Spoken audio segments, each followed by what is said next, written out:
Muy bien. Hoy día vamos a hablar del análisis de riesgo y adecuación del IPRC dentro del plan de prevención del COVID 2019. Hay que entender que esta situación que ha ocurrido de esta enfermedad, pues nos cambia todos los protocolos que tenemos establecidos y nos cambia todo el análisis de riesgos que teníamos establecidos en el centro de trabajo. Dado que es una enfermedad cuyo virus puede ser contagio rápido, ¿no? Y por acercamiento personal, tenemos que tomar medidas de prevención en los centros de trabajo especiales para evitar el contagio de nuestros trabajadores, ¿no? Muy al margen de que la misma normativa, como la Resolución Ministerial 239-2020 SA, establece los lineamientos, el Ministerio de Trabajo también ha establecido lineamientos de cómo se tiene que operar en los centros de trabajo en cuestiones de prevención respecto al COVID-19. Nosotros tenemos que implementar el plan de prevención, vigilancia y control establecido, y hacer un nuevo análisis de riesgos por puestos de trabajo respecto a nuestro centro laboral, ¿no?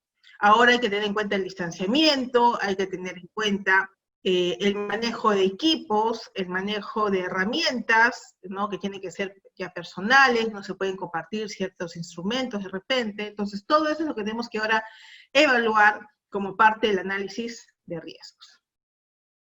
Muy bien. Pero siempre para refrescar un poco la memoria y ingresar a esto, el análisis de riesgos, tenemos que recordar siempre algunos conceptos básicos, ¿no? Por ejemplo, peligro.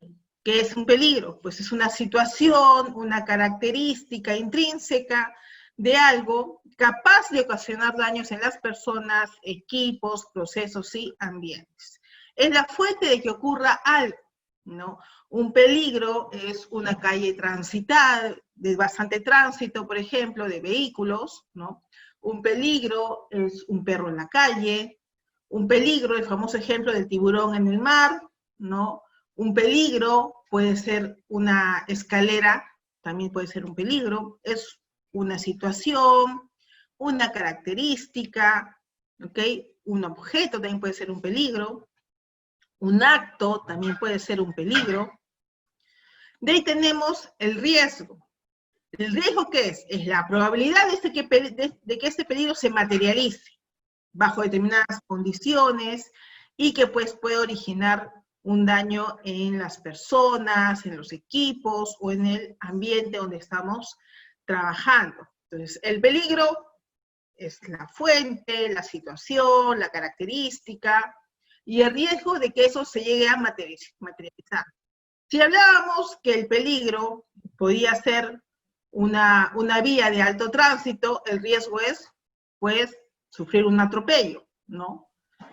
Si hablamos que el peligro puede ser un can, un perro en la calle, el riesgo es de ser mordido ante una situación, de repente si es que al correr me muerde, si es que solamente al caminar me muerde. Si hablamos de este ejemplo que siempre se ve en internet, de que el peligro es el tiburón en el mar, pues el riesgo es de que sea yo atacado por un tiburón si estoy nadando en el mar, ¿no? Esa es la forma de diferenciarlos. De ahí tenemos la evaluación de riesgos. Tenemos peligros, tenemos riesgos. Ahora hay que evaluar los riesgos. Y se evalúa identificando estos peligros y dándoles un valor de ese nivel respecto al lugar donde estamos trabajando, ¿no? Por ejemplo, en una construcción que me están haciendo un edificio de 7 pisos, ahí tenemos un trabajo en altura, hay que evaluar el riesgo de que pueda ocurrir que un trabajador caiga, ¿no?, de altura. Pero si estoy construyendo un colegio de un solo piso, un colegio inicial, el riesgo de caída de repente baja, la probabilidad de caída de repente baja, o la severidad va a ser menos dañina que si se cae un trabajador de un 7º piso, es lo que tenemos que evaluar. Si tenemos mejores controles, si tenemos barandas, si tenemos capacitación al personal y estamos atrás de ellos supervisando, pues estos riesgos se minimizan, por ejemplo, ¿no? Entonces, es lo que tenemos que evaluar de acuerdo al contexto laboral y a la realidad en la que tenemos a los trabajadores, a los procedimientos de trabajo, a las herramientas y a los equipos. Después de identificar el peligro, conocer el riesgo de ese peligro, evaluar esos riesgos en mi centro de trabajo, entonces aplicamos los controles. ¿Qué es el control? Pues es una toma de decisión basada en la información que hemos ya obtenido previamente, ¿no? A fin de minimizar ese riesgo. Si el riesgo es que un trabajador caiga de una altura porque está talajeando un muro de un edificio, entonces poner andamios, poner barandas de protección, mallas protectoras, que use su EPP y su sistema anticaídas, es un control de estos riesgos. Entonces minimizamos el hecho de que caiga de altura, por ejemplo, ¿no? Si un peligro era una vía altamente transitada y el riesgo era de que pueda una persona ser atropellada al cruzar esta vía, evalúo que en esa vía pues hay alto tránsito de personas, porque de repente hay un mercado cerca, hay centros comerciales, entonces, ¿cómo controlo y minimizo que se minimice la posibilidad de que alguien salga atropellado? Pues de repente poniendo un puente peatonal, poniendo un semáforo, poniendo badén, ahí se evalúa de acuerdo al presupuesto, a la capacidad de las personas de hacer caso a la señalización, la capacidad de utilizar los puentes. Entonces todo eso, por ejemplo, se tiene que evaluar a efectos de poner los controles respectivos para minimizar y en el mejor de los casos eliminar estos riesgos. Muy bien. Entonces sí habíamos hablado del peligro, hemos dicho que es una fuente, que es un acto o es una situación. Como fuente puede ser una parte, un accesorio, una herramienta, ¿no? Que me puede generar un accidente. Como un acto o conducta insegura del trabajador que me puede generar pues un accidente, ¿no? Acá como fuente, por ejemplo, tenemos un frasco de algún producto tóxico, venenoso, es una fuente de peligro. Un acto, una conducta de un trabajador que hace su labor de manera insegura. Por ejemplo, acá una distracción, ¿no? Falta de concentración. Acá hay un trabajador que maneja pues la sierra, la hoja de sierra, y está pues cerrando sin mirar, que puede tener un accidente en la mano, ¿no? Puede lastimarse la mano. Y una situación, ¿no? Que es una circunstancia propia del trabajo que influye y que puede dar por hecho un accidente, ¿no? Por ejemplo, acá, ¿no? Hay un desorden en el piso, hay objetos tirados y puede ocasionar pues tropiezo en los trabajadores. La falta de orden y limpieza es una situación. Un acto inseguro es la falta de concentración, ¿no? Por ejemplo. O manejar un vehículo, pero hablando por celular, es un acto inseguro, es una conducta propia del trabajador, de la persona. Una fuente puede ser un vehículo con los frenos, digamos, los frenos vaciados, también puede ser una fuente, o una herramienta desgastada puede ser una fuente también de peligro. Muy bien, teniendo claro esos conceptos, vamos a hablar de los tipos de peligro, porque tenemos que ubicar esto del COVID-19, del SARS-CoV-2 dentro de estas definiciones, ¿no? Yo he visto mucho de que están evaluando los peligros solamente bajo la perspectiva biológica, porque el SARS-CoV-2 es un virus y el COVID-19 es la enfermedad ocasionada por este virus. Entonces, nos estamos enfocando mucho solo en lo biológico, cuando esto tiene otros alcances también.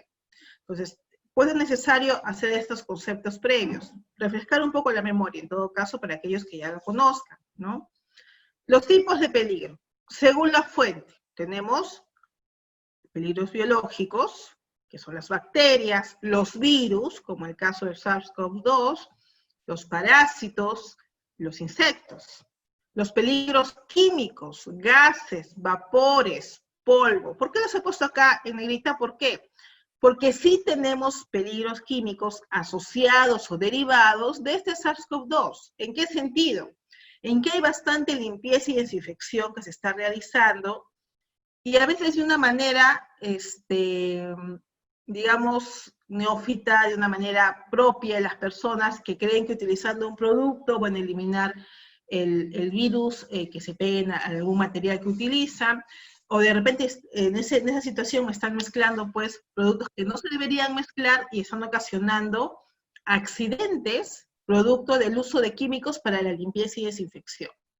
También tenemos otro tipo de peligros, que son los peligros físicos, ocasionados por vibraciones, ruidos, iluminación, temperatura, la ventilación también. Y tenemos los peligros psicosociales, ¿no? Como son el estrés, la fatiga y el móvil, que también se dan mucho a consecuencia del SARS-CoV-2. Hay que entender que todos estamos atrás de las noticias, que todos estamos pensando en las consecuencias económicas, de salud, de este virus y de esta enfermedad. Cuando alguien va a trabajar, de hecho, que va pensando que puede contagiarse, ¿no? Que va pensando que si se contagia puede llevar el virus a su casa.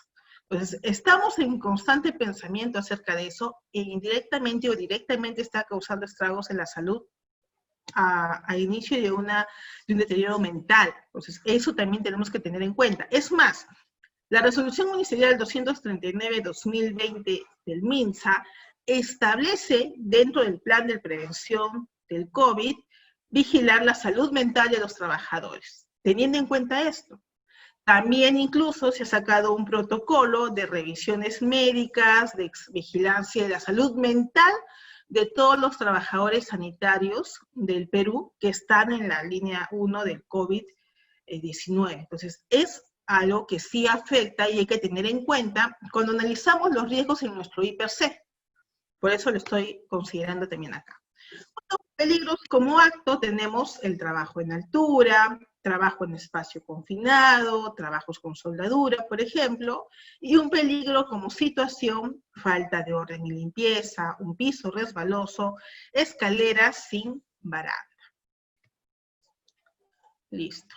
Vamos ahora a lo que les explicaba hace un ratito, ¿no? El SARS-CoV-2, que es el virus que ocasiona la enfermedad, como un peligro de fuente biológica. De todas maneras, repasar que el coronavirus tipo 2 del síndrome respiratorio agudo, este SARS-CoV-2, es el virus que causa pues, la enfermedad conocida como COVID-19. A veces decimos indiferentemente los nombres, cuando el virus en sí se llama SARS-CoV-2 y la enfermedad ocasionada se denomina COVID-19.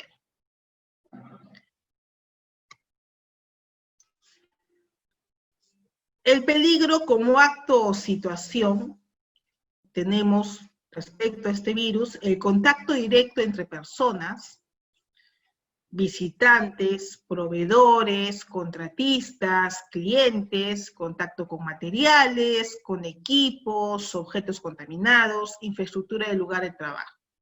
En el centro de trabajo nos podemos contagiar. Nos podemos contagiar cuando atendemos a los clientes. Nos podemos contagiar cuando viene un proveedor y nos deja pues parte de los insumos que necesitamos para nuestra manufactura o producción. Nos podemos contagiar o nos podemos adquirir este virus cuando hablamos con los contratistas, ¿no? Con los servicios por terceros, en el mismo material, en el mismo equipo, si no está desinfectado o ha pasado por un proceso de limpieza adecuado, ¿no es así? Y la misma infraestructura del centro de trabajo. Hay centros de trabajo con espacios reducidos, ¿no? Donde hay varios trabajadores, digamos que ya estamos hablando de un pequeño hacinamiento que puede generar pues un contagio más rápido. Todo eso se tiene que tomar en cuenta para hacer los cambios respectivos que está pidiendo la norma. Entonces hay que considerar eso también. Muy bien. Entonces, en este I+C que vamos a realizar, teniendo en cuenta la situación del SARS-CoV-2 y el COVID, vamos a analizarlo primero, la identificación de peligros del primer peligro, como peligro biológico. Riesgo asociado al peligro biológico del virus SARS-CoV-2, el contagio en el centro de trabajo y desarrollar pues el COVID-19. Este es mi riesgo. Peligro entonces. Peligro es el SARS-CoV-2. Riesgo, el contagio en el centro de trabajo y desarrollar COVID-19.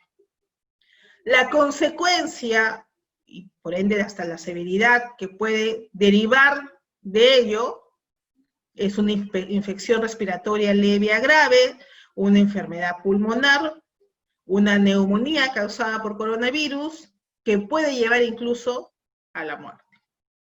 Cuando hagamos este análisis, y teniendo en consecuencia la muerte, entonces vamos a darle el valor más alto en nuestro I/C y nos va a salir como importante a intolerable. ¿No es así? Ahí vamos a tener que poner ya medidas de control específicas para minimizar este riesgo. ¿Cómo yo voy a minimizar el contagio en el centro de trabajo?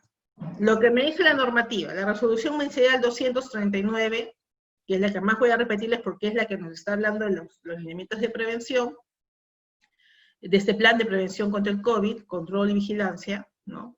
Establece que el aforo se debe reducir al 50% de lo que era antes del conocimiento de este virus, ¿no? Si en su centro de trabajo laboraban trabajadores, digamos, en un número de 20, y los clientes habituales en un aforo, pues, más o menos de 100, tiene que reducir usted el aforo al 50%. La cantidad de trabajadores que van a laborar en el centro de trabajo va a depender de la distancia entre ellos que se pueda tomar.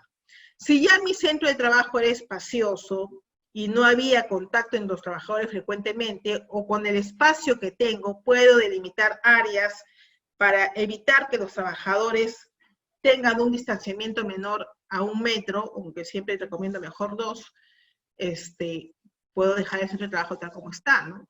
Pero si mi centro de trabajo es pequeño, como la gran mayoría, y ya tenía pues una cantidad de trabajadores exacta, no entraba ni un ápice más, voy a tener que reducir la cantidad de trabajadores que me vayan a tener que hacer labor presencial en ese centro de trabajo. Porque tengo que considerar los espacios respectivos para el distanciamiento social entre los trabajadores. Eso lo tengo que tomar en cuenta a efectos de minimizar este riesgo de contagio. Entendiendo que uno se contagia pues a través de la saliva, ¿no? A través de un estornudo, por ejemplo. Entonces, considerando que los estudios de salud que se han hecho hasta ahora, a pesar de que el virus es reciente, dice que hay que tener un distanciamiento de 1 a 2 metros y que hay que usar mascarilla. Teniendo en cuenta eso, tengo que establecer la distancia en los puestos de trabajo dentro de mi centro de trabajo.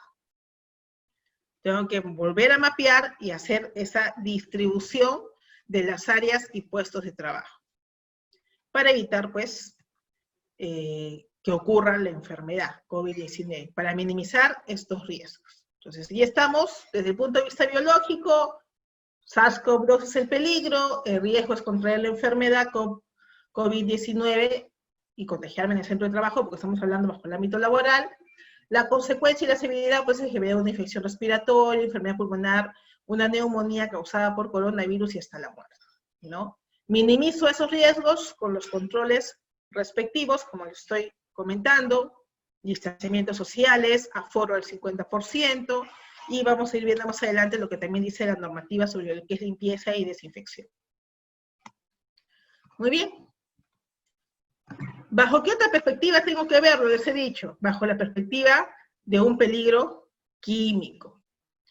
¿Por qué? Porque a consecuencia de este SARS-CoV-2 y del temor que genera en la población y de tener que tomar medidas para eliminarlo en los materiales, en las superficies, en los ambientes de trabajo, se ha incrementado pues de manera exponencial las actividades de limpieza y desinfección. Pero muchas veces estas actividades no han considerado las consecuencias en la salud que generan estos productos. Por ejemplo, sin ir muy lejos, en la mayoría de los mercados, hasta hace 30 días atrás, habían instalado estos túneles de desinfección, ¿no? O casetas de desinfección, que usaban pues materiales químicos, ¿no? Y que cuando uno pasaba por ahí, te esparcían, ¿no? Gotitas de estos desinfectantes. Hay que tener en cuenta que cualquier desinfectante que nace de un producto químico se coloca o se echa en superficies inertes, no sobre los seres vivos, porque nos genera daños que en el momento no los vamos a sentir. Algunos sí, de repente tendrán mareos, escozor, irritaciones, ¿no? Algunos después y algunos días podrán tener síntomas. Entonces, hay que tener mucho cuidado con eso. Los productos químicos de desinfección, de limpieza, se utilizan en superficies inertes, ¿ya? Después de que se ha alertado sobre esto, es que han empezado a sacar estos túneles y estas casetas de desinfección, ¿no? De los mercados, sobre todo, donde los ponían, ¿no? Para ingresar. Entonces, hay que tener en cuenta ese riesgo. En el centro de trabajo igual. ¿Por qué? Nosotros vamos a tener que desinfectar las áreas. La norma exige una limpieza diaria o frecuente de las áreas de trabajo, de los equipos, ¿no? Y de todo aquello donde puede haber contacto persona-saliva, ¿no? Entonces, vamos a utilizar lejía, alcohol u otros productos químicos para ello, ¿no? Jabón, agua, ¿no?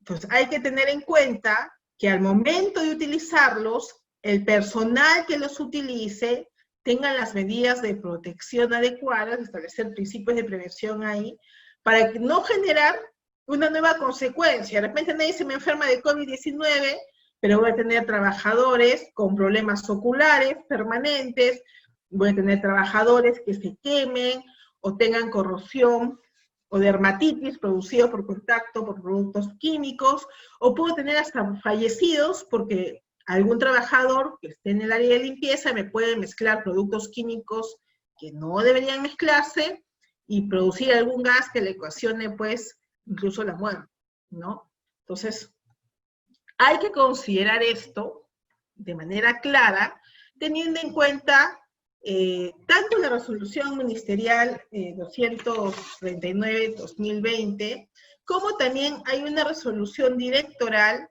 de INACAL que establece un manual, una guía de desinfección y limpieza en el hogar y en centros de trabajo, aplicable a centros de trabajo también. Eso hay que considerarlo a efectos de minimizar la posibilidad de que ocurra un accidente o una enfermedad producida pues por el uso incorrecto de los químicos. Muy bien, seguimos. Peligro químico a causa de hacer pues la limpieza y desinfección de las áreas de trabajo es un peligro.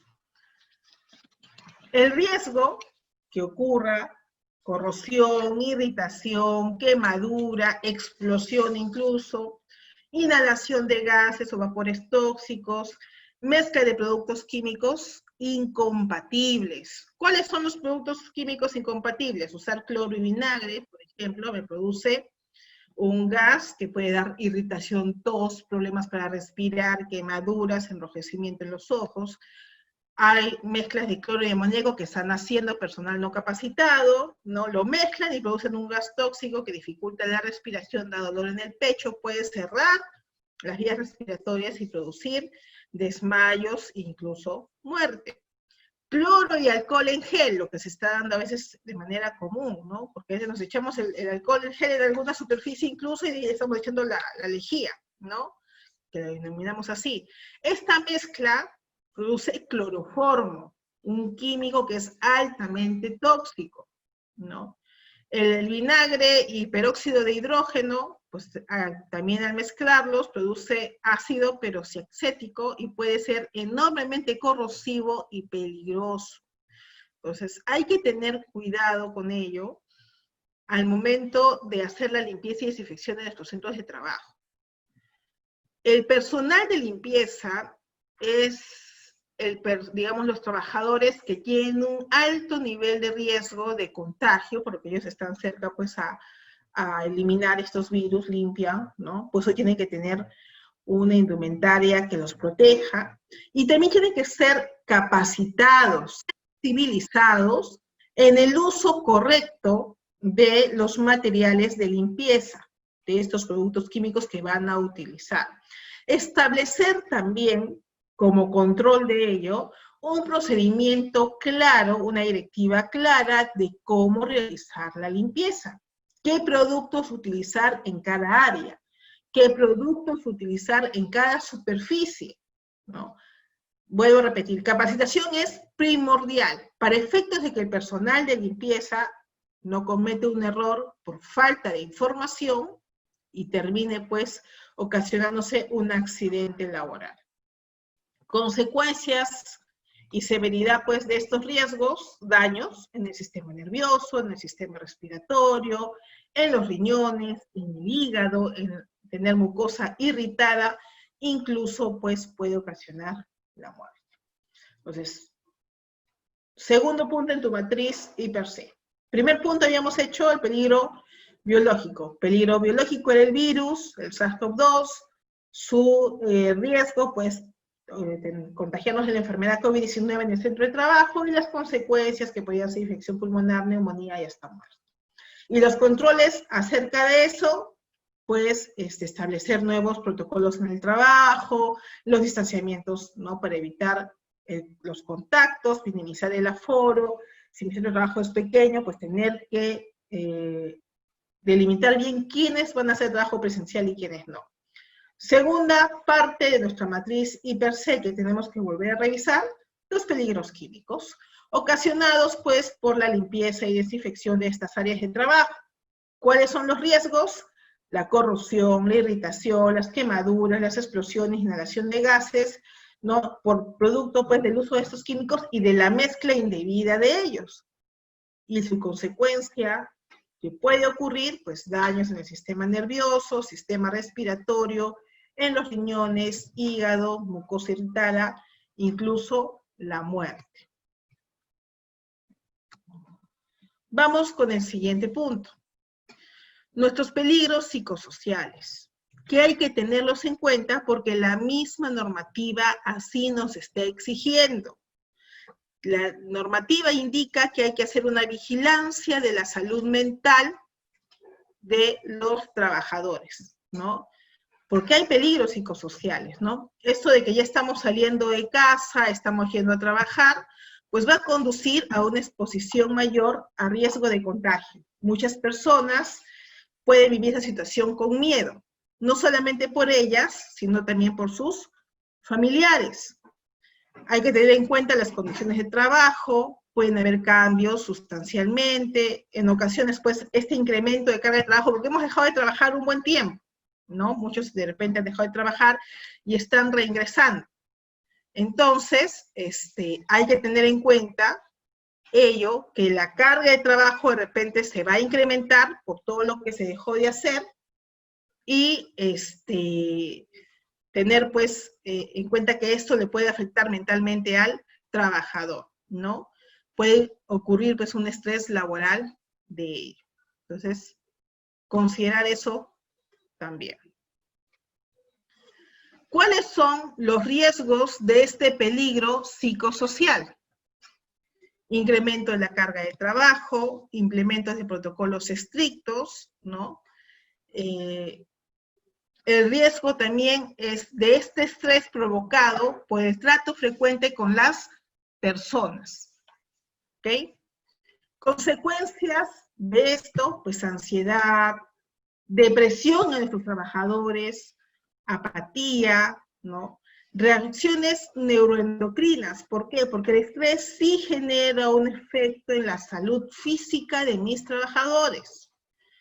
Problemas digestivos ocasionados por el estrés, tensión, dolor de cabeza, mareos, falta de aire como producto de esta sensación de pánico que pueden sentir, insomnio, no pueden dormir en la noche, sentimientos de agobio, de infelicidad, Entonces, todo eso tenemos que tener en cuenta para toda la evaluación que hacemos de nuestros peligros en el centro de trabajo. Entonces, sería el tercer factor a considerar en nuestro I+C, los peligros psicosociales.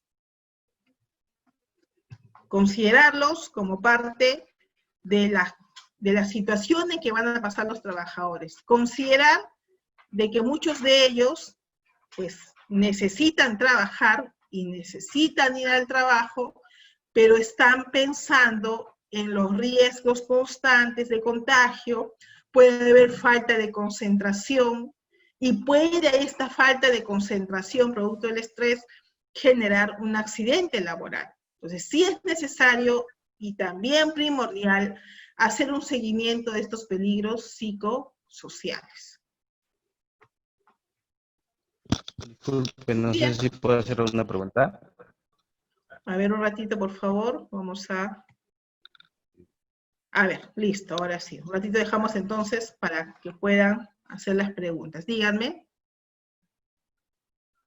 Disculpe, de repente la pregunta que voy a hacer, yo acabo de ingresar a la videoconferencia. Mi consulta es ¿cómo se llama? No, normalmente por la experiencia, ¿no? Cuando uno contrata personal, siempre al momento de ingresar hace llenar una ficha y todo lo demás, y siempre como resultado hay datos no ciertos, incorrectos o falsos, si se podría decir, ¿no? Hoy en día, con lo que se está viviendo, vamos a contratar gente, ¿no? Yo estoy en rubro construcción, ¿no? Entonces, muchas veces la información que vamos a recibir, y hoy día está normado que tienen que firmar una declaración jurada, ¿no? O hacer las evaluaciones diarias, vamos a recibir de repente información falsa del trabajador, ¿no? ¿Cómo te has sentido ayer? Si has tosido, si has tenido fiebre, o sea, los síntomas que pueden tener esta pandemia que está originando. A ver, En yo le ese caso, especifico. ¿cómo A ver, le especifico. tratarlo, no? Sí hay una normativa al respecto, la misma 239, y les voy a pasar más adelante la ficha sintomatológica y la declaración jurada que debe firmar el trabajador. Está normado ya. Cuando una persona natural firma una declaración jurada, está sujeto a una sanción penal si es que lo que está firmando no se sujeta a la verdad. Hay que ser claros en ellos, ¿ok? Entonces, para que un trabajador reingrese al centro de trabajo, bajo la situación actual, la norma me exige, primero, que pasen su prueba médica a efectos de saber si está con la enfermedad del COVID-19 o no. Segundo, me tiene que llenar una ficha sintomatológica. Se les voy a pasar más adelante las diapositivas, no se preocupen, ¿ya? Sí está más adelante en la exposición. Lo estamos adelantando ahorita. Y Sí. también la norma exige que ese trabajador me tiene que llenar una declaración jurada. Y ustedes pueden hacer que les llene una declaración jurada de manera diaria, de manera semanal, no hay ningún inconveniente. Y la declaración jurada se sujeta al Código Penal. Si una persona, bajo juramento, señala algo que está ajeno a la verdad, se somete a lo que señala el Código Penal, que es sanción de pena privativa de la libertad. No es algo simple, ¿ya? Y eso hay que considerarlo bien y hay que decirle al trabajador en el momento que lo va a firmar, ¿no? Es claro que se va a someter a sanciones. ¿Por qué? Peor aún, si el trabajador sabe que puede tener COVID, digamos que tenga síntomas relacionados al COVID, que no tenga una prueba fehaciente aún, no ha pasado, le da miedo llamar al MINSA y le da miedo pasar por la prueba. Puede suceder. Pongamos en ese ejemplo. Pero conoce que el señor de la tienda del barrio se enfermó con COVID-19 y él le compra frecuentemente a la tienda del barrio, él ya es un sospechoso, ¿no? Y él debe entender que es un sospechoso. Si me firman la ficha sintomatológica diciendo que no tiene síntomas a pesar de tenerlos, si me firman la ficha sintomatológica y me hace una declaración jurada indicando que no tiene sospechas de tener el COVID, pero en verdad las está teniendo, ya me está poniendo en peligro de salud al resto de trabajadores, y eso es sancionable. No solamente por la declaración jurada en sí, sino por exposición de peligro a las personas. Más aún si ya tiene un COVID confirmado. Entonces, sí se han dado los protocolos para esto y hay documentación al respecto, ¿ya? Es cierto, de que va a haber un porcentaje de que le va a querer sacar la vuelta a la norma, es cierto. No le voy a yo poner una sociedad ideal, no tenemos, lamentablemente, ¿no? Por eso es que necesitamos que ellos firmen. Ustedes son de las áreas de SOMA, ¿no? Quien les sabe, inspectores de trabajo es UNAFIL y veo justo seguridad y salud, ¿ya? Y en esta área de SOMA tenemos que ser realistas, sobre todo en construcción y en otras actividades de trabajo, que tenemos trabajadores de diferentes ámbitos sociales, de diferentes niveles educativos y de diferente tipo también de reacción frente a la firma de documentos, ¿no? Y me puede firmar documentación no sujeta a la verdad. Hay que aclararles bien lo que implica, ¿ya? Y tener todo documentado. Si pasa algo, ustedes sí han sido responsables en poner las medidas de seguridad preventivas, y es el trabajador, de repente, quien a pesar de tener algún tipo de enfermedad, no lo ha comunicado de manera oportuna y ha podido generar un contagio hasta masivo, ¿no? Lo que ustedes tienen que hacer es documentar todo. Siempre yo aconsejo eso. Documenten todo. Porque cuando ocurre una enfermedad o accidente de trabajo, al primero que se quiere echar la culpa es el SOMA. ¿Y ustedes cómo deslindan la primera responsabilidad? Documentalmente. No me pueden decir, yo le dije. El yo le dije queda en el aire. Papelito manda. Papelito manda. Siempre es así. Papelito manda. En todo ámbito. Legal más que todo. Como ustedes justifican ante el fiscalizador administrativo o ante el juez, si digamos tienen que llegar a ese nivel, que han ustedes implementado las medidas de protección y prevención. Con papeles, con documentos, ¿no? Entonces, de ahí hay que partir primero. Entonces, continúo con la charla y vamos a ver más adelante justo los formatos, ¿ok? Listo, a ver, seguimos entonces. Aquí estamos, listo. Ok, cuando hacemos el IPRC, hay que tener en cuenta los niveles de riesgo, ¿no? Ahora, esta resolución ministerial 239-2020 ha establecido 4 niveles de riesgo. Riesgo bajo, riesgo mediano, riesgo alto y riesgo muy alto respecto a la exposición ante COVID-19. ¿Ok? Esa es la valoración que tenemos que tener en cuenta al momento de implementar nuestro IPRC respecto a los peligros ocasionados por SARS-CoV-2 y la enfermedad COVID-19. ¿Quiénes, según esta resolución, están en riesgo bajo? Los que no tienen contactos con personas que se conoce o sospecha puedan estar infectadas con COVID-19. No tienen contacto cercano, menos de 2 metros de distancia con el público general, tienen un contacto mínimo con el público y otros compañeros de trabajo, ¿no? Como ejemplo, la resolución nos ha puesto a trabajadores de limpieza de centros no hospitalarios, trabajadores administrativos, trabajadores de áreas operativas que no atienden a ciudadanos. Esos son los que se consideran en riesgo bajo la perspectiva de esta resolución ministerial, ¿ya? De ahí nos dice que hay otras personas que están en riesgo mediano.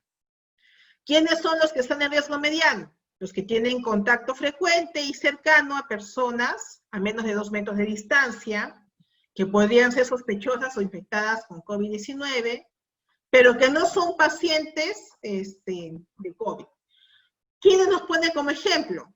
Policía, la Fuerza Armada, que dan servicio pues, de control en las calles, del ciudadano durante la emergencia sanitaria, trabajadores de limpieza, de hospitales, pero de áreas que no están consideradas dentro de la mitigación del COVID-19, trabajadores aeroportuarios, trabajadores de educación, los que trabajan en los mercados, ¿ya? Los que trabajan en vigilancia, los que atienden al público, pero ojo, que mantienen a público, manteniendo siempre la distancia social, pero dentro de estos 2 metros de distancia, ¿no? Puestos de trabajo que atienden a ciudadanos, a clientes de manera presencial como recepcionistas, cajeros, ¿no? Por ejemplo, un cajero de un supermercado está considerado como riesgo mediano. ¿Okay? Vuelvo a repetir que es bajo la perspectiva de esta resolución ministerial 239-2020 SA. ¿A quienes consideren riesgo alto? A aquellos que tienen potencial exposición a fuentes conocidas o sospechosas de COVID-19, como son los trabajadores de salud u otro personal que ingresa a ambientes o ambulancias de pacientes con COVID-19, los trabajadores de funerarias, ¿no? que preparan la cremación y el entierro de este tipo de, lamentablemente, de fallecidos por esta enfermedad. ¿Y quiénes los considere riesgo muy alto? Los que tienen directo contacto con un paciente que está contagiado y tiene la enfermedad COVID-19, ¿no? Que son los trabajadores de salud, pero que atienden en las UCIs, por ejemplo, que atienden directamente a este tipo de pacientes, los que toman las muestras, ¿no? De laboratorios para verificar si tienen o no, pues, esta enfermedad, los trabajadores de la morgue, si es que tienen que hacer, pues, los procedimientos con los cuerpos, ¿no? Para determinar si es un paciente o no de COVID. Es lo que dice la resolución ministerial. ¿Y por qué ha puesto estos 4 niveles de riesgos? A efecto de, primeramente, establecer el equipo de protección personal para cada tipo de trabajador, dependiendo del riesgo de exposición. ¿Ok? Entendiendo también que actualmente el acceso a EPPs de protección del sistema respiratorio y mucosas es bien difícil de obtener. Entonces, bajo esa perspectiva he hecho estos niveles de riesgo. Si leemos bien la norma, es bajo esa perspectiva. Yo particularmente, les digo mi opinión, lo considero esto solamente como un estándar mínimo. Sobre eso, ustedes me tienen que mejorar en los centros de trabajo. ¿Ok? Si la norma considera un riesgo bajo a un tipo de personas, ustedes los pueden considerar como un riesgo mediano y establecer mejores controles de protección. Lo que no me pueden hacer es bajar este estándar. ¿A qué me refiero? Si alguien es de riesgo mediano, ustedes pueden considerarlos como riesgos bajos. Este es, digamos, nuestro estándar a seguir.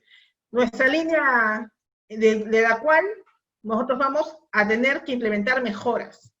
No me bajen de esto, ¿ok? Ese es el consejo.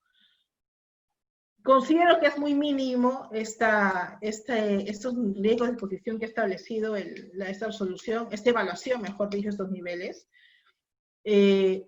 Por eso siempre se tiende a aconsejar que se mejore estas percepciones de los niveles de riesgo, ¿no?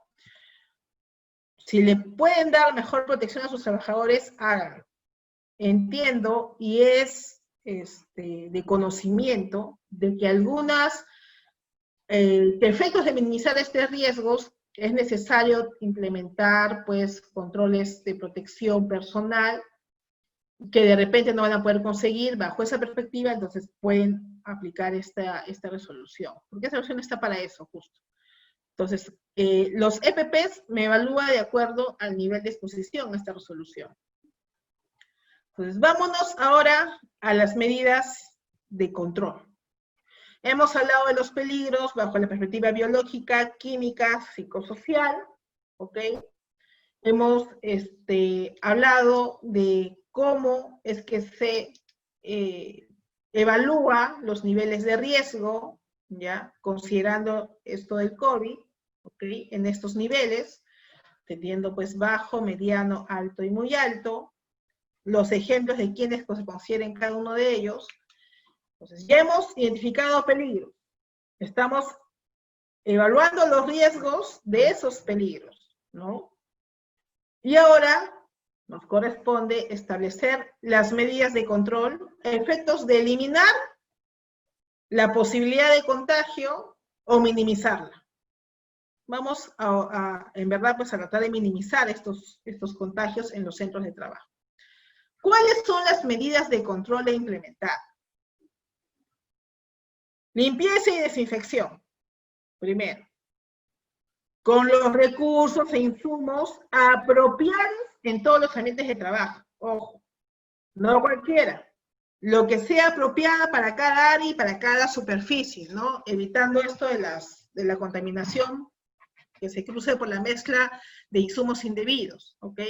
Teniendo en cuenta lo que dice la resolución ministerial 239 respecto a la limpieza y desinfección, y teniendo en cuenta la resolución directoral 003-2020 INACAN, que establece una guía de limpieza y desinfección en áreas comunes, y les recomiendo, está muy, muy didáctica, ¿ya? Y ahí incluso te dicen cuáles son las mezclas a usar, ¿no? Para cada tipo de desinfección. De ahí tenemos la siguiente medida de control, que es la protección personal y colectiva, ¿no? De nuestros trabajadores. ¿Cómo protegemos a los trabajadores colectiva y personalmente? Primero, divulgando cómo es el correcto lavado de manos, dándoles los CPPs y haciendo que usen los CPPs de manera correcta, según el nivel de riesgo y factores de trabajo. La ubicación de puntos de desinfección y lavados. Es más, la norma indica que el plan de prevención y control y vigilancia del COVID-19, que tiene que presentar efectos de tener las autorizaciones para poder iniciar las actividades económicas, indica de que tengo que tener mapeado cuántos lavabos voy a tener, cuáles son los puntos de desinfección de mis trabajadores y de los clientes, y que tienen que entrar clientes, por ejemplo, ¿no? Indica también incluso esta normativa que tengo que tener un registro de la entrega de los CPP, tal como tenemos en la Ley de Seguridad y Salud en el Trabajo, ¿no? Que es obligatorio los 8 registros, uno de esos es el registro de entregas de PPs, igual seguir teniéndolo. Y la norma indica que tengo que tener un stock, que siempre tiene que haber un stock de los productos de desinfección y de los CPPs. ¿Cómo establezco cuál es el stock que debo de tener? Pues cuando identifique estos peligros y evalúe estos riesgos, ¿no? Yo voy a ver qué puestos si van a ser presenciales, qué puestos no. De esos puestos presenciales, ¿con qué frecuencia tiene que cambiarse la mascarilla, por ejemplo? La mascarilla debe durar cada 4 horas, según normativa, ¿no? Según la norma técnica peruana. Si atiende al público, ¿cómo debo, cada cuánto tiempo tengo que cambiarle? Si no atiende al público, de repente puede durar más. Ha habido una flexibilización en cuanto a esto de las mascarillas, justo por la falta de ellas, ¿no? Entonces, en base a eso también ustedes pueden evaluar cada cuánto tiempo van a hacer el cambio de estos CPPs en los trabajadores, de los guantes a romperse, a desgastarse, a mancharse. Entonces, en base a eso, me tienen que más o menos indicar cuál es lo necesario diariamente para poderle hacer los cambios a los trabajadores y tener mi stock. Les pide esa guía de stock, les pide seguir con este registro de PPs, pero ahora uno propio para todo lo que es protección contra el COVID-19. Mi tercera medida de control, importante, la vigilancia de la salud.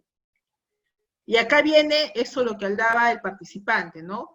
De las declaraciones juradas, de la ficha sintomatológica y del registro diario de la temperatura. La norma indica que tengo que estar vigilando la salud pendientemente de mis trabajadores, ¿no? No solamente acá es del trabajador que me hace labor presencial, también del remoto. Porque cuando se estableció el trabajo remoto, no se dejó de lado las normas de seguridad.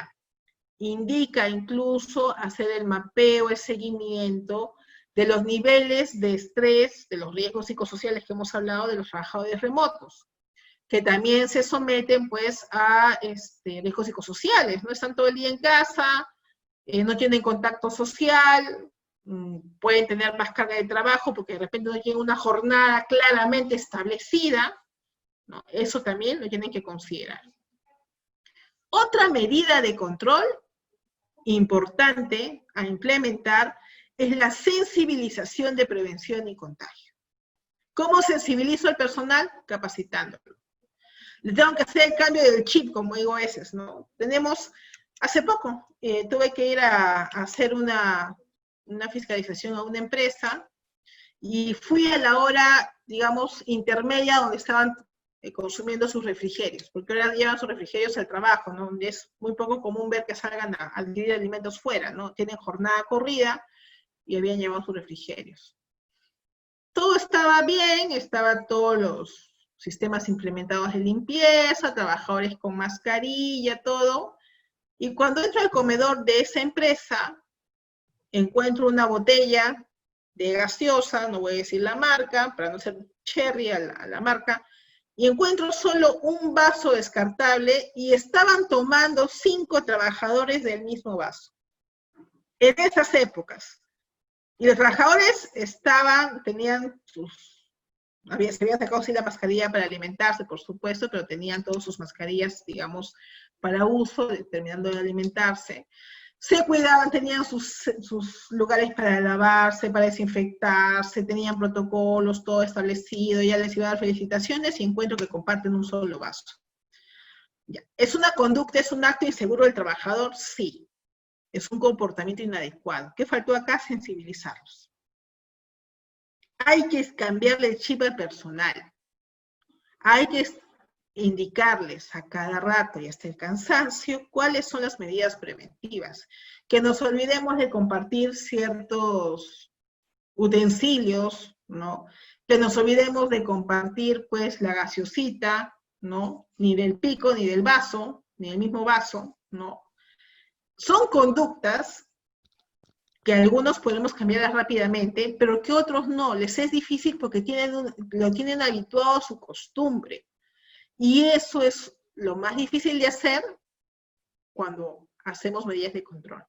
Lo más difícil es cambiar las conductas y costumbres de nuestros trabajadores, pero es necesario repetirles a cada rato. Esta sensibilización la van a hacer con charlas diarias, con capacitaciones, infografía, que son estos pósters, carteles, no importa si me lo imprimen en una impresora a gris, no interesa, o si me hacen a mano y con dibujitos, no, la calidad no importa, lo que importa es el mensaje. La señalética, establecer canales de comunicación, ¿no? Ya que no podemos tener todo de manera presencial y las charlas van a tener que hacerse con distanciamiento, pues de repente mandar mensajes por WhatsApp cada cierto tiempo para que los trabajadores pues estén al tanto de las medidas de seguridad, ¿no? Incluir incluso esta sensibilización cómo tiene que ser el cuidado y la prevención de los riesgos en el hogar de nuestros trabajadores, ¿no? ¿Por qué les digo? Si un trabajador, por ejemplo, el tema de construcción civil que hablaba el participante, ¿no? Ya van a empezar ahorita las obras, algunas ya han empezado, ¿no?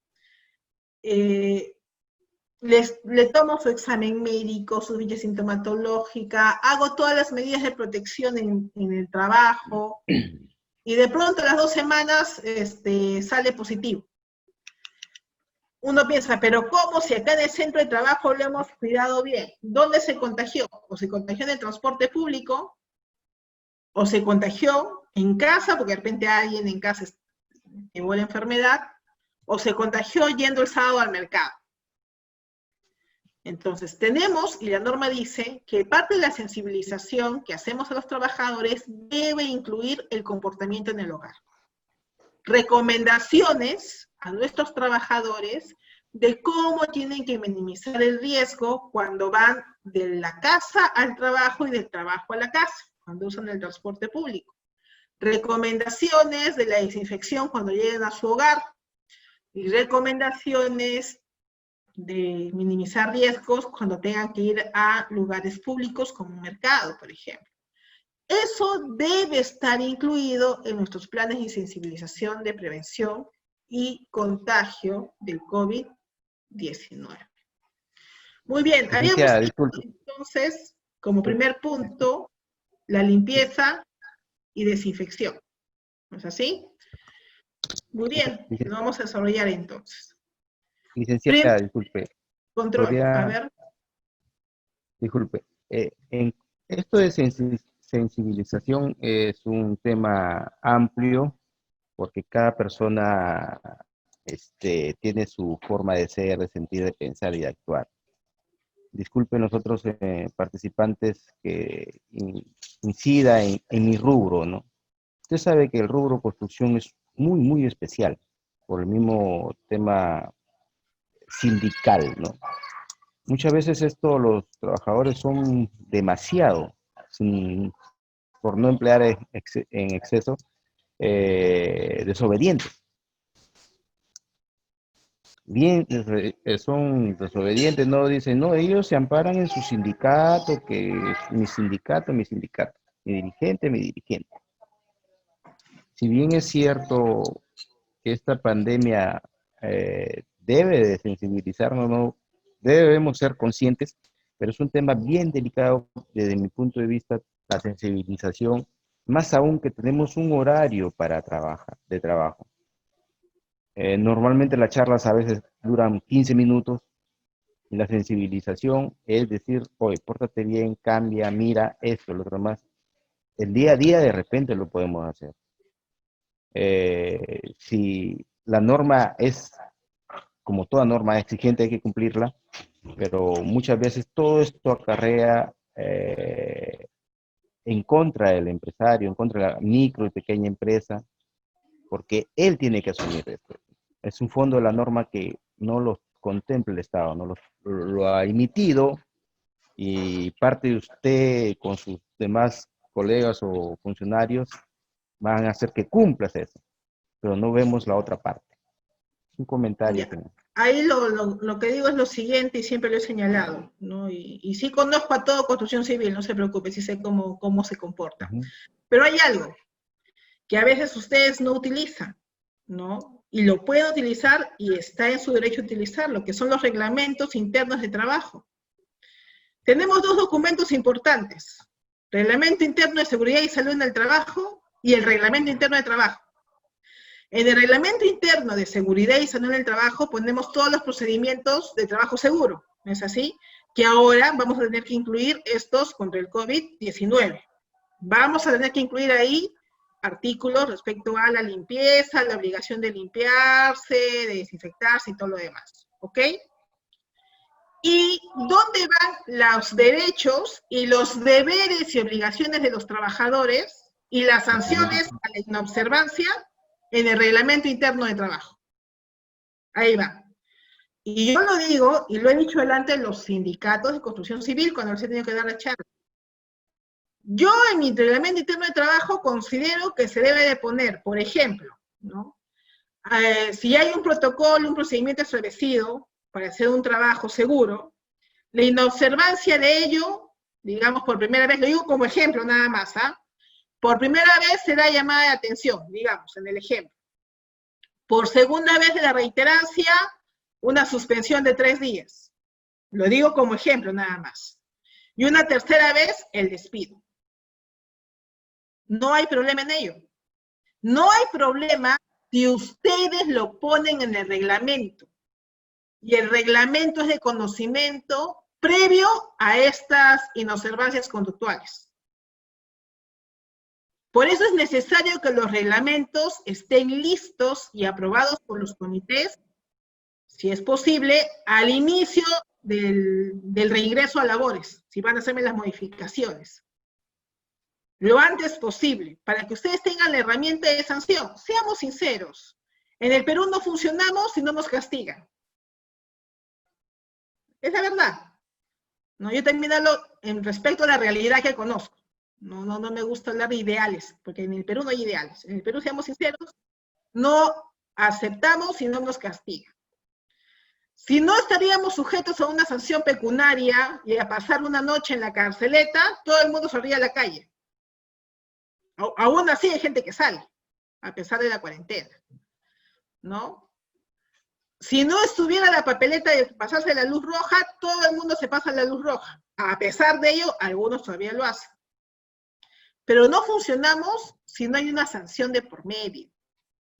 Entonces, los reglamentos tienen que ser aprobados al reingreso de las labores, ahora que van a hacer el reinicio, por favor, los aprueban con las modificaciones respectivas, y en la primera o segunda charla lo difunden, porque la norma sí les pide hacer de conocimiento el reglamento.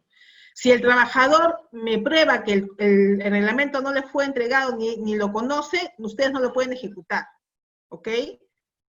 pero si lo difundieron y lo hicieron de conocimiento, al día siguiente lo pueden ejecutar ya.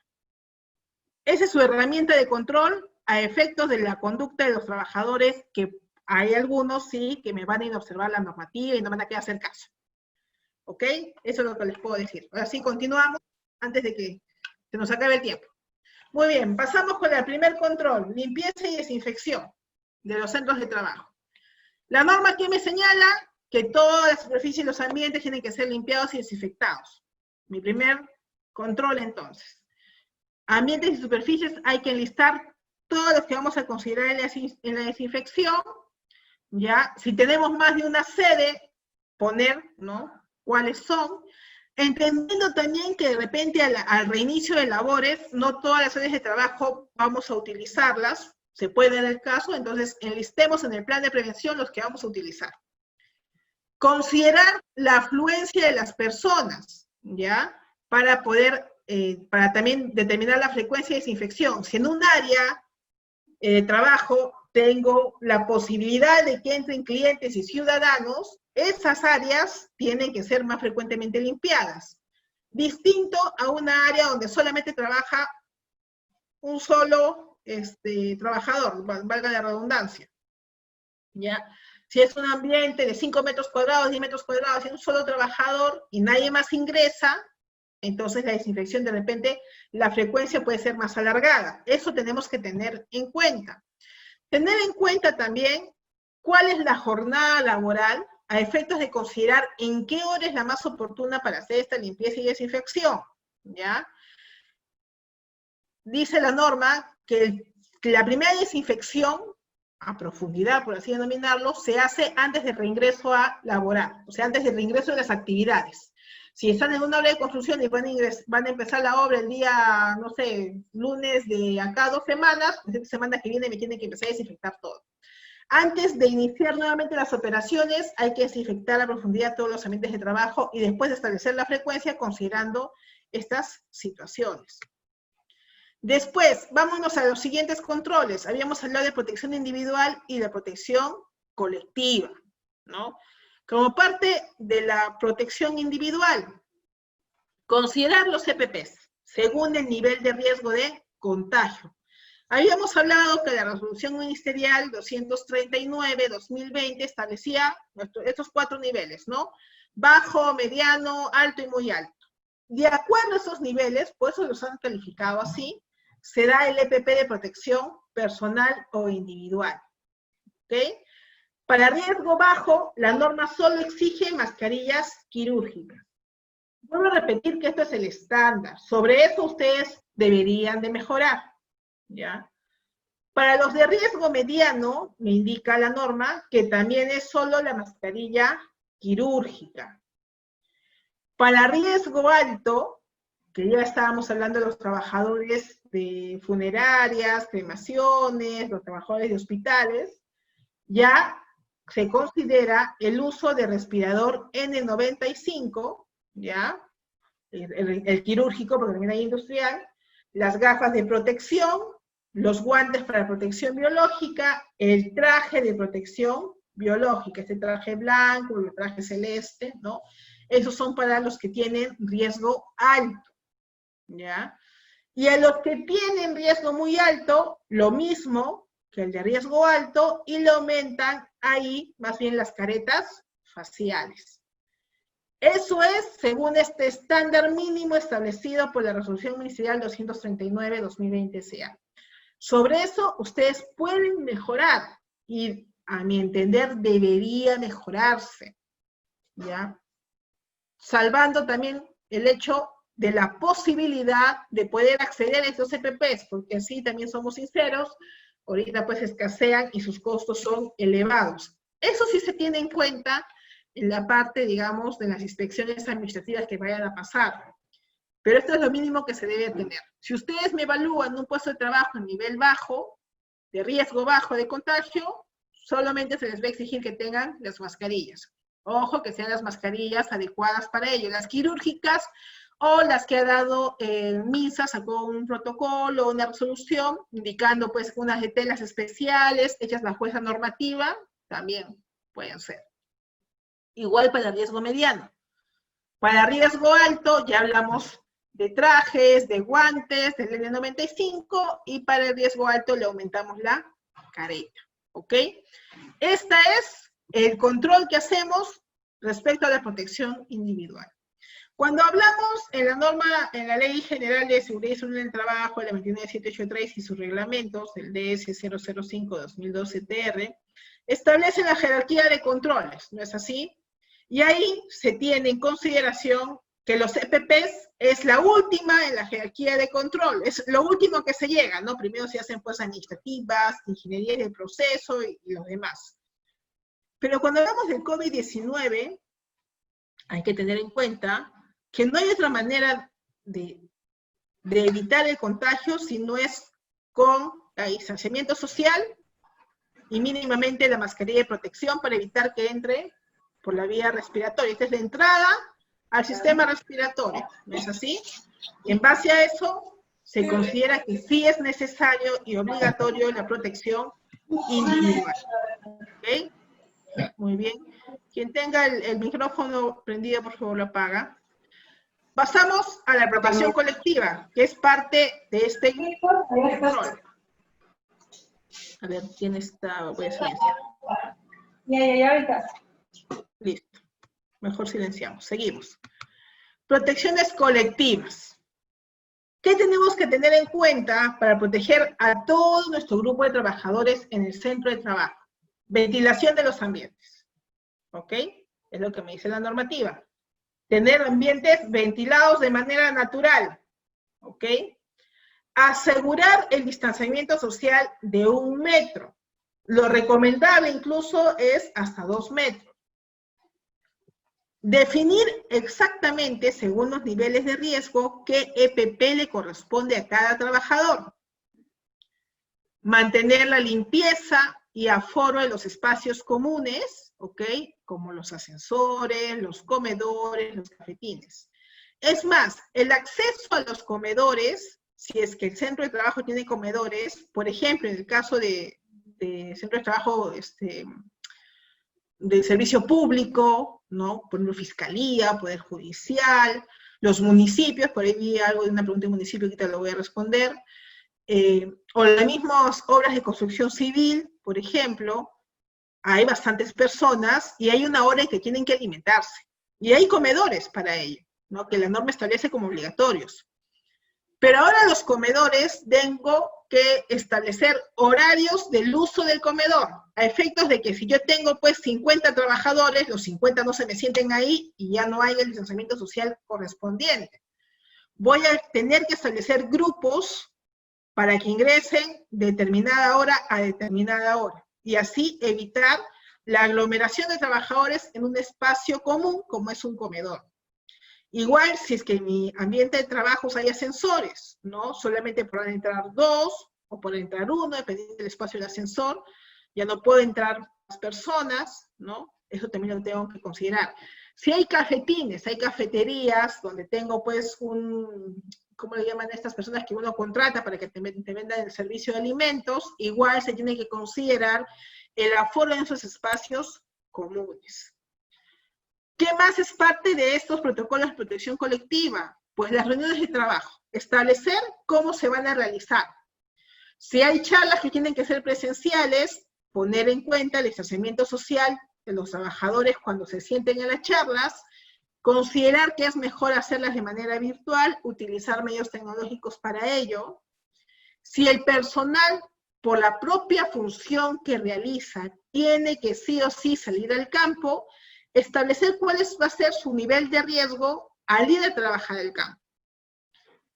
Si es para tener contacto directo con personas, entonces un nivel de riesgo establecido. Si solamente es para hacer trámites cuyo contacto con otras personas vaya a ser mínimo, el riesgo va a ser entonces bajo. Eso lo tengo que considerar a efectos de implementar mejor las medidas de protección de este personal. Implementar medidas de protección también en los espacios en los cuales se va a brindar atención a clientes y ciudadanos. La norma indica que tiene que haber espacios de desinfección. Ustedes, por ejemplo, cuando van a un supermercado, hay pues tu alcohol en gel para que te eches, hay esas bandejas para limpieza de las suelas de los zapatos, ¿no? Entonces, eso también tengo que establecer en mi centro de trabajo. Y claramente la norma me indica que debe de haber un lugar para acopio de los desechos de EPPs usados. Establecer claramente cuáles son mis recolectores de basura para desperdicios comunes, para desperdicios biológicos, de cartón, de vidrio, lo que siempre habían antes, y establecer uno propio solamente para desechar los EPPs usados, los guantes, las mascarillas, ¿ok? Es más, la norma indica cómo debe ser el acopio de estos desechos, ¿ya? Si es que tengo varias áreas de trabajo, tendré que poner varios tachos de este tipo. La bolsa, en el momento de cómo tengo que ponerla, al momento de retirarme la mascarilla, el guante, cómo tengo que ponerlo en las bolsas. Al momento de sacar la bolsa del tacho, me indica que tengo que echar un producto desinfectante, amarrar la bolsa, después de amarrar, volver a echar el producto desinfectante y disponer para su retiro, digamos, de manera como desperdicio biológico, ¿no? Eso es lo que tenemos que tener en cuenta como parte de las medidas de protección colectiva. Y el otro control, el tercer control, es la vigilancia de la salud. ¿Qué indica la normativa al respecto? Medir la temperatura de los trabajadores, medir la temperatura de los clientes que tengan que ingresar al centro de trabajo o los ciudadanos que debo de atender, ¿ok? Establecer incluso la necesidad de la atención a los clientes de manera presencial. Y si yo estoy laborando en una institución pública, por ejemplo, indica la normativa de que se debe priorizar cuáles son las visitas necesarias de los ciudadanos, por ejemplo. Para efectos de tomar la temperatura de todo aquel que ingrese al centro de trabajo, se utilizan estos termómetros digitales de distancia, infrarrojos, ¿no? En la normativa también me dice que en el plan de prevención debo indicar cuántos termómetros tenemos y quién es el encargado de la toma de la temperatura, ¿ok?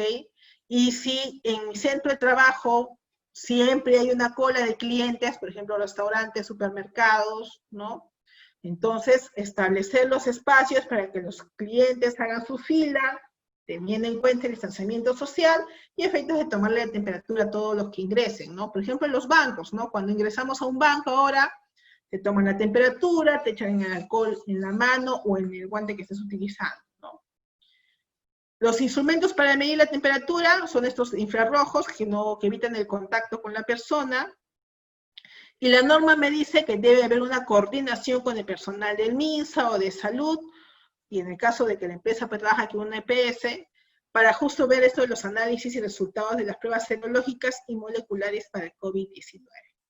Porque la normativa me indica que antes del reinicio de operaciones, los trabajadores que vayan a hacer labor presencial tienen que todos pasar por pruebas a efectos de determinar si tienen o no el COVID-19 y evitar que las personas que lo tengan pues contagien a los demás trabajadores.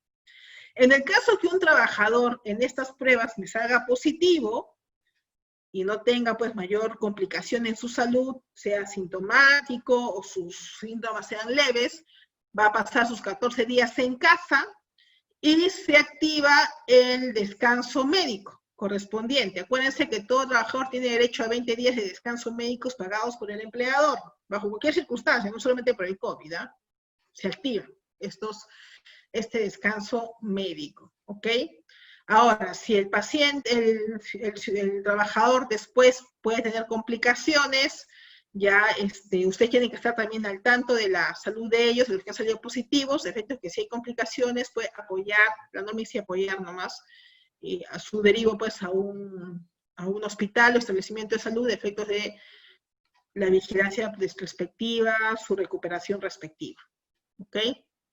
De los trabajadores que no me salgan positivos, me van a llenar la ficha sintomatológica que me indica el MINSA obligatorio y que hablábamos de eso que es una declaración jurada, ¿no? Es una declaración jurada, Por eso la firman, ¿ya? Y a efectos de señalar que lo que dice ahí se sujeta a la verdad. De tal manera que si falsean eso, están, pues, bajo la perspectiva de denuncias penales que pueden incluir afectación a la salud de otros trabajadores. Entonces, al regresar al trabajo, ¿qué dice? Aplicar análisis de la ficha sintomatológica para el regreso al trabajo, ¿no? Aplicar las pruebas serológicas por parte del prestador de salud. Si los trabajadores están asegurados en salud, salud coordina con MINSA para hacer las pruebas. En Tacna tenemos el CEPRIT, que es el Centro de Prevención de Riesgos Laborales del Seguro Social. Con ellos se coordina y ellos hacen este enlace, coordinación, para que o ellos vayan o vaya el MINSA a hacer las pruebas en los centros de trabajo. Sé que son pagadas para los empleadores, desconozco en verdad cuánto es el costo, me habían dicho un costo, pero ahorita alguien me puso otro costo que me desorbitó. Espero que no sea tan alto. Entre otras actividades, hay que considerar también hacer una lista de acciones, flujos, procesos, ¿no? Para graficar cómo va a ser el proceso de la toma de muestras, de la ficha sintomatológica, efectos de que todos los trabajadores lo conozcan. Planificar qué día se va a realizar antes del reinicio de operaciones y hacer un monitoreo del procedimiento. He visto centros de trabajo, y aquí lo pongo también a consideración y a conocimiento, ¿no? En que me reingresan a trabajar 30 trabajadores y solamente pasan prueba 4. La norma no me dice que es un muestrario. La norma me indica que todo aquel que va a regresar al trabajo presencial tiene que pasar por estas pruebas. ¿Ya? No es un muestrario, tengan en cuenta eso. Eso debe tomarse en consideración. Muy bien, después, acá les estoy mostrando cuál es la ficha sintomatológica COVID-19 para el regreso del trabajo. La ficha que establece la resolución ministerial 239-2020 SA. Y ahí dice claramente, ¿no? Ficha de sintomatología COVID-19 para el regreso al trabajo, declaración jurada. Es una declaración jurada. Lleva firma y lleva fecha. Es más, yo es que ustedes le pido al trabajador que le ponga huella digital, dedo índice de la mano derecha. Ya. Hay más todavía. Para evitar que después diga que él no firmó. ¿Ok? Y ahí ya se identifica bien la empresa, donde dice acá entidad pública, se pone simplemente empresa, ¿no? Nombre de la empresa, el RUC de la empresa, ¿no? Cuál es el área en que trabaja, la identificación clara del trabajador, sus apellidos, nombres, DNI, su dirección exacta, su número celular, ¿no? Y la pregunta es, ¿no? Si en los últimos 14 días calendario ha tenido alguno de estos síntomas, sensación de alza térmica, tos, estornudo, dificultad para respirar, expectoración, flema, si ha tenido contacto con alguna persona que haya tenido confirmación del COVID, si ha estado tomando alguna medicación, si se ha automedicado o de repente toma una medicación que el médico le dice, esto para ver sobre todo aquellos trabajadores que tienen alguna enfermedad crónica controlada, ¿no? Si es un diabético, pues, y toma su metformina o la pastilla que debe de tomar, la pondrá acá. Si es un hipertenso y toma la pastilla que el médico le dice, la pondrá acá. Es para efectos de saber si este trabajador está sano, pero de repente tiene algún tipo de riesgo, pero está controlado. Porque tenemos que tener en cuenta que al inicio la 239 establecía una población riesgosa. Después salió la 265, que cambiaba la población riesgosa, y después salió la 083, si no me equivoco, que también cambia otra vez, pues esto es la población riesgosa, y al final, ahorita lo que se considera como población riesgosa es mayores de 65 años, hipertensos no controlados, diabéticos, aquel que tenga enfermedades nefrológicas, o sea, relacionadas al riñón, pero que estén en hemodiálisis. Antes no necesitaba pasar de hemodiálisis, ¿no? Aquellos que tengan el índice de masa corporal mayor a 40, o sea, antes era 30, ¿no? Que eran, digamos, inicio de obesidad, ahora sí son obesitos, por así decirlo, ¿no? Aquellos que tengan problemas de cáncer, no sea pacientes que hayan tenido cáncer reciente incluso, también se les considera. Pero vuelvo a señalar que estos son estándares mínimos. Si tu puesto de trabajo o tu centro de trabajo es de alto riesgo, debes de considerar establecer mayores niveles respecto a lo que establece la resolución ministerial. Por ejemplo, si la resolución ministerial establece como población de riesgo a aquel hipertenso no controlado, tú ya puedes considerarlo a un hipertenso, simplemente, ¿no? O aquel que tenga dos comorbilidades, un diabético hipertenso, así tenga su medicación, es riesgoso. ¿Ok? Eso ustedes los pueden considerar, simplemente lo justifica, ¿no? Efectos porque así esté controlado, así tenga su medicación, si se enferma, igual tiene un mayor porcentaje de hacer síntomas, pues, moderados a graves, ¿no? Eso lo tienen que considerar.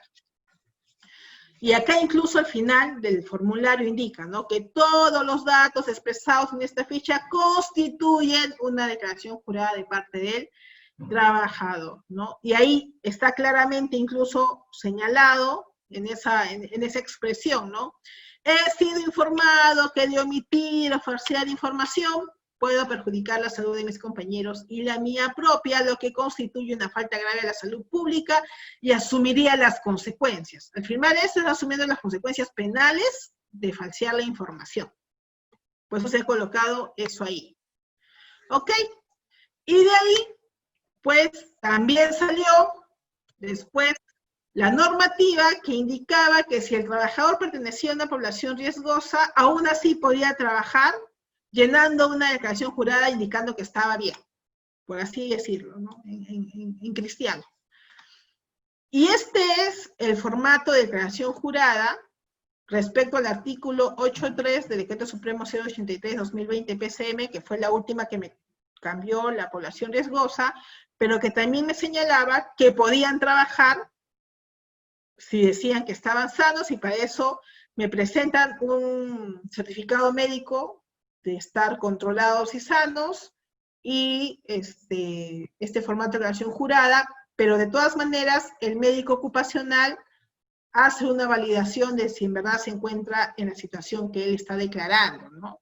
Y ahí igual señala, ¿no?, que es trabajador en la empresa tal, que está enterado de todo lo que pertenece al grupo de riesgo de COVID-19, que tiene un certificado de aptitud de que su estado de salud es adecuado, que el doctor, el médico ocupacional que hace la vigilancia de la salud de la empresa, pues lo ha evaluado y que está bien, y que él de manera voluntaria, a pesar de estar en situación riesgosa, pero teniendo en cuenta que su estado de salud está en ese momento adecuado, entonces desea concurrir a trabajar, ¿no? Ahí también se señala que el empleador le ha hecho la capacitación o le ha informado sobre la identificación de peligros y riesgos respecto al COVID en su puesto de trabajo, que le ha señalado cuáles son las medidas preventivas, ¿no?, que le ha señalado todos los conceptos relacionados a SARS-CoV-2 y COVID, que le ha informado, pues, que si se cumplen las normas de seguridad en el centro de trabajo, no habla de la ley, la 29783, ¿no?, y que también, pues, declara que su empleador le va a dar los EPPs adecuados y que los va a utilizar, pues, de manera adecuada el trabajador, ¿no? Y por eso lo firma el trabajador, y es una declaración jurada también esto.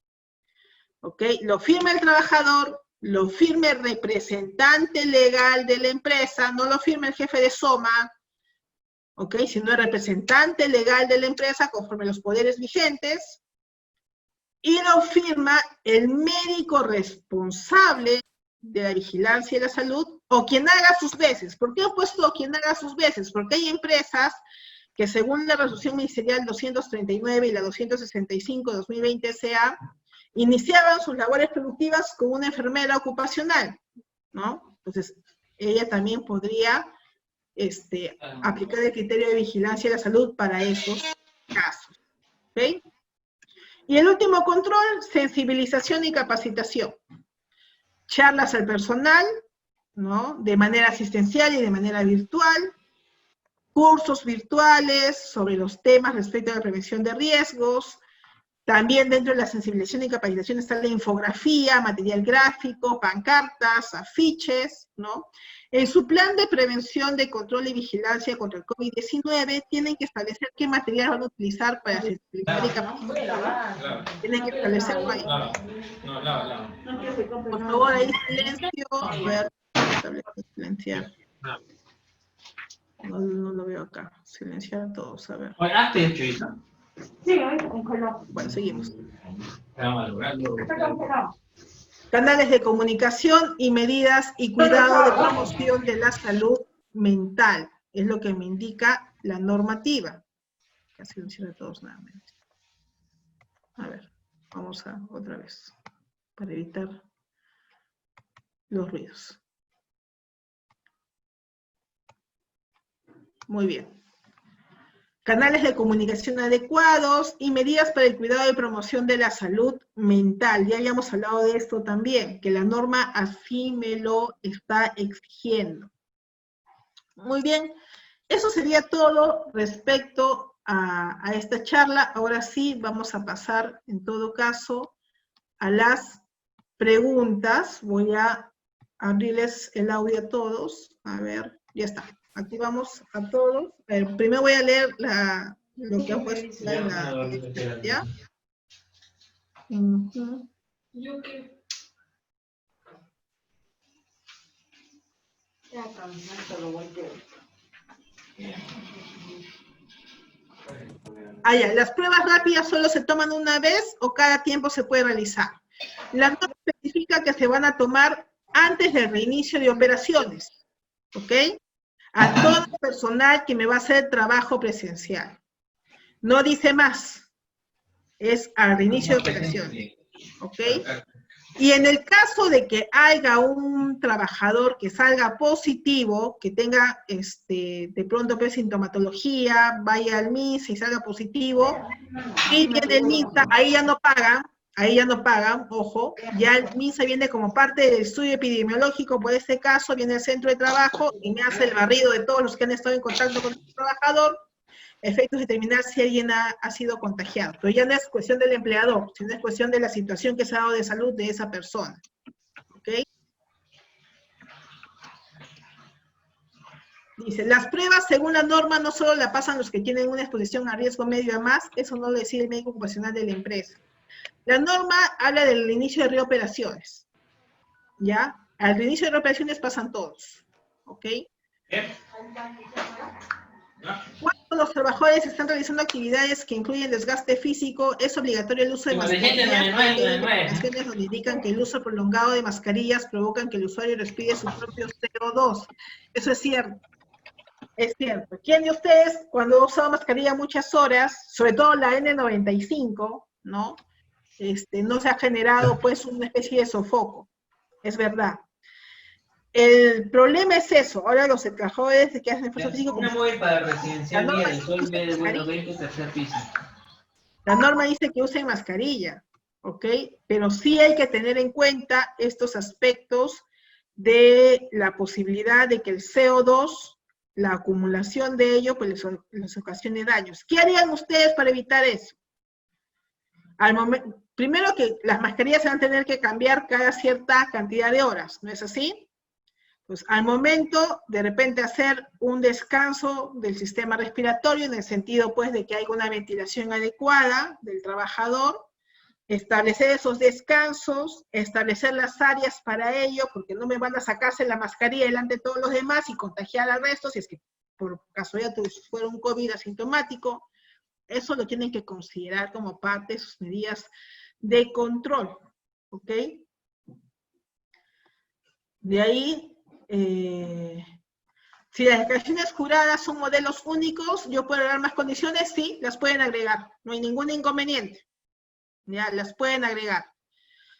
Todo lo que dice la resolución ministerial son situaciones mínimas, estándares mínimos, sobre ello ustedes pueden mejorar. En la declaración jurada le pueden agregar algún punto más que para ustedes sea importante dentro de la evaluación que van a hacer, sí, sí lo pueden agregar. El detalle es que el trabajador lea todos los puntos y lo firme adecuadamente para que después no diga que firmó un documento en blanco y ustedes lo llenaron. ¿Ok?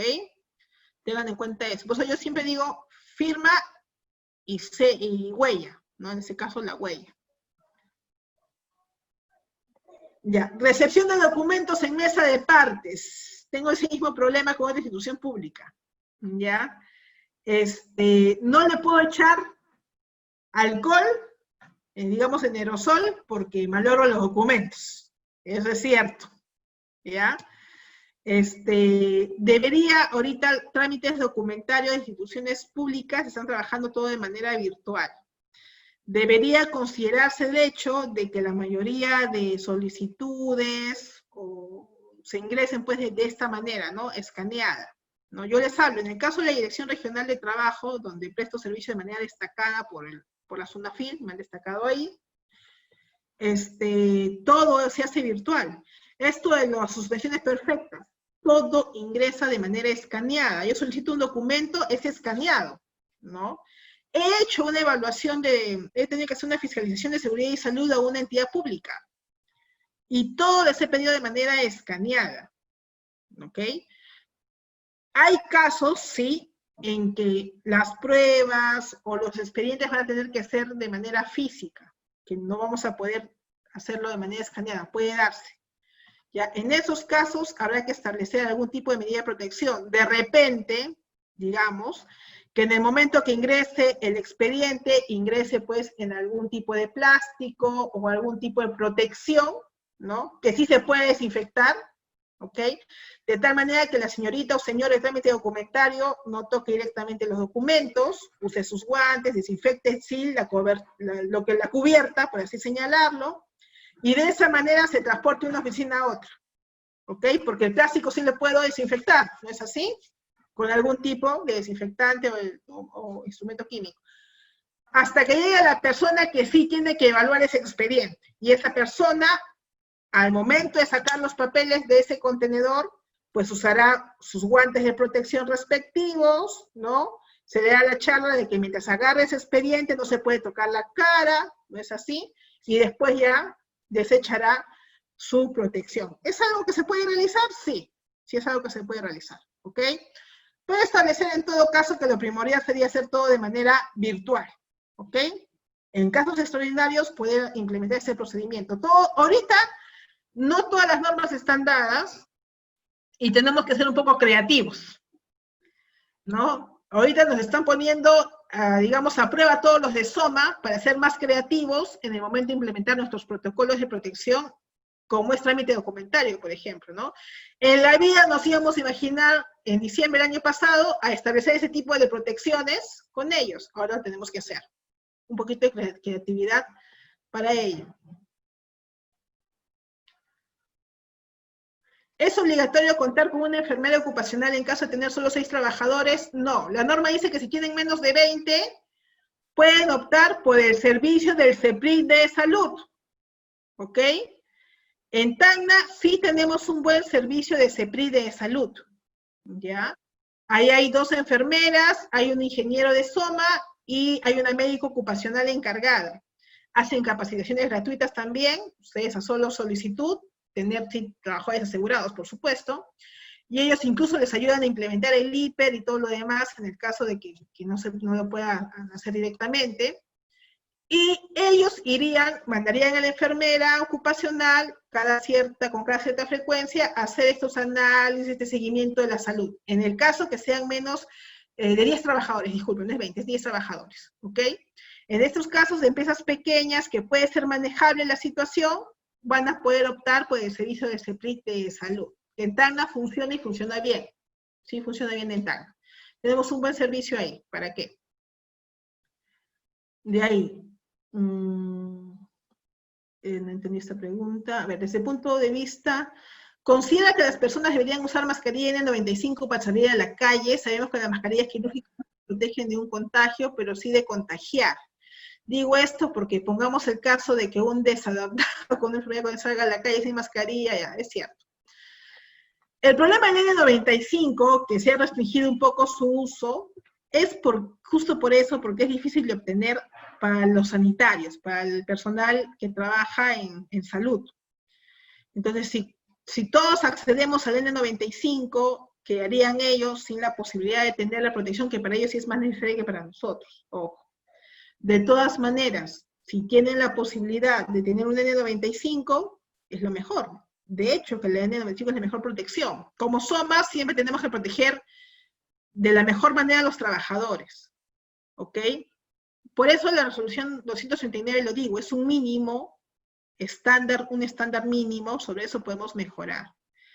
Si el presupuesto de la empresa les da para comprar un N95 y sus trabajadores tienen contacto permanente con clientes, si hay una exposición moderada, alta, ¿podrían ustedes considerar N95? Sí. Pero ahorita un N95 tiene un precio desorbitante. Antes de la pandemia yo compraba mis N95 a 5 soles la más cara y todavía reclamaba, ¿no? Y ahora están, la vez pasada, por conocimiento de unos compañeros que tuvieron que hacer trabajo presencial y comprarlas, les han costado no menos de 50 soles. O sea, es exorbitante el gasto, en verdad, ¿no? Ahora, el Estado, a través del MINSA, ha sacado una normativa de estas mascarillas de tela bajo ciertos protocolos establecidos que, según ellos, asegura, pues, limitar los contagios. Es una norma técnica establecida y bajo esa norma técnica, si tienen las mascarillas, sí son las adecuadas, ¿ok? Sí son las adecuadas.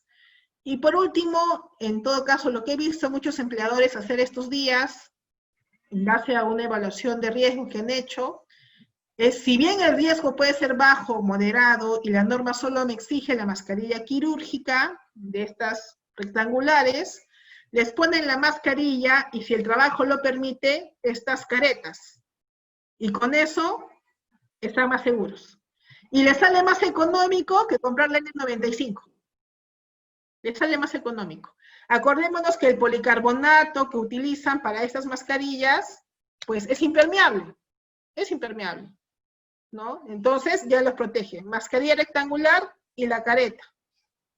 Le sale más barato que el N95 y la careta no es desechable, no es que lo use hoy día y mañana ya no la uso, simplemente pasa por una limpieza y la pueden usar días y hasta semanas, ¿no es así? Le sale mucho más económico. En el caso que el puesto de trabajo permite el uso de esta careta, ¿no? Que lo permita. Y siendo muy lejos, ¿no? En uno de estos países asiáticos, los chicos están regresando a estudiar, ¿no? Y por efecto de la temperatura, lo que decían, ¿no? Que a veces por temperatura, por sofoco con CO2, pues pueden tener problemas con las mascarillas. Entonces los niños solo usan las caretas. De esa manera la careta les cubre todo el ingreso del sistema respiratorio y es impermeable y evita los contagios y les da mayor opción a respirar. También es oportuno decirlo porque lo pueden considerar. El fiscalizador o quien les haga pues la fiscalización respecto a sus implementos de SOMA, lo que les va a pedir es la justificación de por qué ustedes deciden este EPP o este otro EPP. ¿Y dónde lo justifican ustedes? En el IPRC. ¿Ok? Y establecen ahí también, ¿no? En sus procedimientos de trabajo. Yo considero el uso de tal EPP para mis trabajadores porque de esa manera se minimiza el nivel de riesgo. Por ejemplo, las caretas, ¿no? Sería una opción ahí, ¿no? Listo. Ahora sí, termino la charla porque ya ingresa el otro ponente. Ha sido un gusto. Cualquier consulta a través del IPC, siempre ellos se contactan conmigo, por ahí se puede hacer consultas. Mucho gusto y finalizo la reunión. Gracias.